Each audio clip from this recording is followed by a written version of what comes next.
Mieux découvrir l'association d'insertion Envoi et son directeur général, Monsieur Thierry Pajot. Bonjour Thierry Pajot. Bonjour, bonjour à tous. Vous êtes là. Bienvenue, Monsieur Pajot.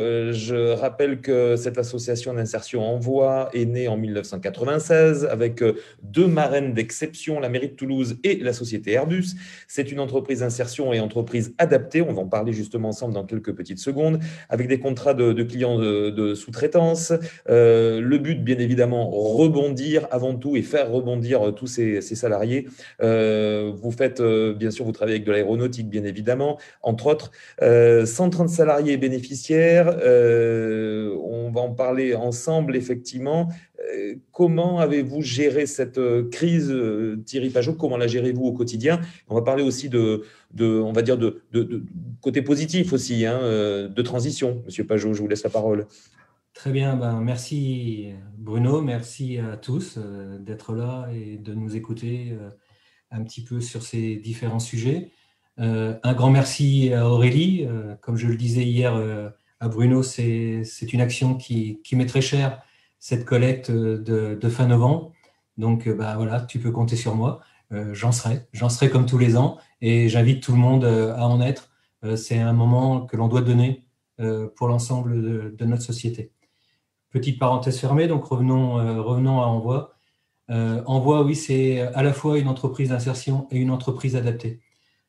Même si on est une association, j'aime bien le terme d'entreprise parce que notre première vocation, elle est de remettre au travail des gens qui sont exclus du travail, comme on en a déjà parlé tout à l'heure, des gens éloignés pour des raisons sociales ou des raisons physiques. Et on va ramener ces gens au travail en les aidant déjà à combattre les freins que peuvent être les freins à l'emploi, tels que le logement, on en a parlé, la mobilité, le surendettement ou d'autres.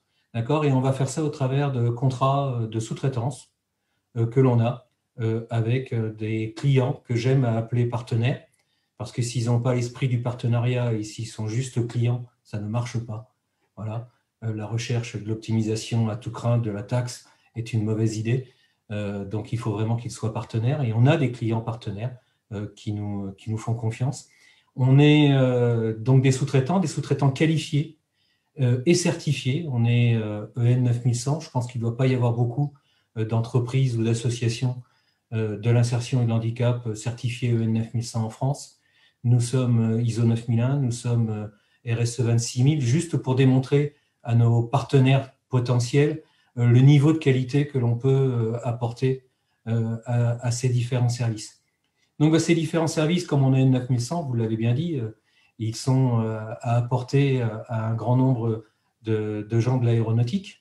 Donc, sensiblement, 50% de nos activités étaient portées, sont portées par ce monde de l'aéronautique. Donc, nous avons pris en pleine face ces difficultés du monde aéronautique. On a l'avantage d'avoir un partenaire qui, depuis des années, nous fait confiance. Je pense que l'on sert bien, mais qui nous fait confiance. Et on était avec lui en train de faire des plans sur comment accroître finalement nos activités. Et du jour au lendemain, on a divisé ces activités par deux. On peut s'estimer presque heureux dans le fait que ce partenaire continue à nous faire confiance. Je pense qu'il y a des sous-traitants que je qualifierais d'ordinaires qui ne peuvent pas se targuer d'avoir conservé 50% de l'activité. Malgré tout, pour nous, c'est important. Hein. On arrivait à tester des avions au sol avec une dizaine de personnes en insertion. Aujourd'hui, on a naturellement énormément réduit ce périmètre sur cette insertion. Donc voilà, 50% de l'activité en moins sur les activités aéronautiques, d'autres activités qui se sont un petit peu mieux maintenues, et une qui finalement s'est plutôt bien tenue, dans le fait que ça a été pour nous l'occasion de montrer notre solidarité au travers de cette activité, puisque donc on a une activité d'informatique.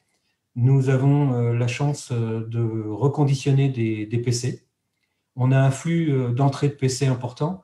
Et je vais faire une annonce à tout le monde. Là, j'ai sur les étagères 20 000 PC. Aujourd'hui, on parle de difficultés pour beaucoup de gens d'obtenir des PC pour pouvoir faire du télétravail. Moi, j'en ai 20 000 sur étagère qui sont prêts à être distribués à tout le monde. Alors quand je dis distribuer, naturellement, pour certains, ça sera un coût modique, mais ça sera certainement pas un don, parce que naturellement, il faut que je paye l'ensemble des efforts de mes collaborateurs, mais à votre service sur ces PC. Donc pendant la période de confinement, nos clients partenaires et nous-mêmes, on a fait beaucoup d'efforts pour pouvoir servir des EHPAD, servir des écoles, servir des hôpitaux avec des tablettes reconditionnées, des PC reconditionnés, et avec l'aide d'Airbus, d'Enedis, de la Fondation FAS, on a distribué plusieurs centaines de PC. Et je prie tous ceux que j'ai oublié de citer, naturellement, de m'excuser. On a distribué un très grand nombre de PC pendant cette période-là. Et donc, on a amené ces éléments de solidarité. Et effectivement, cette activité de vente de PC reconditionnés a bien supporté cette période de crise et aujourd'hui est notre élément majeur de satisfaction, puisque un certain nombre d'acteurs, entre autres des acteurs de l'économie sociale et solidaire, qui ne connaissaient pas cette capacité à venir chercher des PC d'occasion. J'insiste toujours en disant que dans la grande distribution, vous allez trouver pour 400 € des 2 chevaux un peu possibles. Chez nous, pour 400 €, vous avez des Ferrari d'occasion qui ont 3 ans de pratique et c'est tout, quoi. Voilà, donc vraiment des Ferrari d'occasion. Donc beaucoup de gens nous ont identifiés. Oui, je t'en prie, Bruno. Non, non, Thierry Pajot, juste une parenthèse, et ça va complètement dans votre sens. Vous dites que la transition passera par le numérique. Est-ce que vous pouvez un petit peu développer, parler de la médiation numérique et de ce fameux chèque? Donc j'y arrivais, mais je t'en prie, je vais aller plus vite, c'est comme ça. Oui, donc pour nous, je voulais donc l'étayer en disant qu'on s'est appuyé sur cette période de confinement, de difficulté sur cette activité numérique qui repose également sur des activités de service, puisque l'on est capable de vous apporter toutes les possibilités de services d'infogérance, d'administration, système et réseau. Et puis, comme on s'est aperçu que la fracture numérique, elle était de 2 aspects. Un aspect effectivement matériel, mais un aspect également sur les usages. Donc, on s'est dit, nous, on a le matériel, qu'est-ce qu'on peut faire pour les usages? Donc, on s'est posé la question, on est allé voir nos partenaires, travailleurs sociaux, et on s'est aperçu que nos partenaires de travailleurs sociaux perdaient beaucoup de leur temps à expliquer les usages de l'informatique à leurs bénéficiaires. Et donc, nous, on s'est dit, on va aider les travailleurs sociaux dans ces usages. Et on a un petit peu creusé. On a l'avantage d'être adhérent à la mêlée numérique et d'avoir participé à la création du hub occitan RINOC sur l'inclusion numérique. Et de ce fait-là, on s'est dit, on va aller dérouler la pelote jusqu'au bout et on va prendre la capacité de toucher les chèques pass numériques, donc les chèques haptiques, d'accord, qui permettent à des grandes institutions, le conseil départemental par exemple, mais d'autres, des mutuelles le font, de distribuer ces chèques haptiques à des bénéficiaires qui vont dépenser ces chèques haptiques, ces chèques pass numériques, comme on dépense des chèques restaurants, la valeur est sensiblement identique, pour pouvoir acheter finalement du support à l'usage informatique. Et donc là, nous, on s'est déployé sur ces activités-là. On est venu en complément d'entreprises ou d'associations qui existent déjà et qui fonctionnent très très bien sur ces modèles-là. Et comme nous, on avait un modèle d'itinérance, on s'est dit, on va aller au plus près des associations dans un modèle d'itinérance. Donc, on déplace notre matériel, on déplace notre réseau dans les entreprises, dans les associations, dans les maisons de quartier, les maisons locales, pour pouvoir supporter ces activités-là. Et notre objectif, c'est en 2021 de pouvoir avoir des véhicules autonomes dans lesquels il y aura une mini-salle informatique pour pouvoir accueillir du public directement. Pour clôturer justement vos propos, Thierry Pajot, quels sont vos besoins pour cette association d'insertion en voie? Les besoins, ils sont doubles. Les besoins, ils sont que des nouveaux partenaires nous fassent confiance.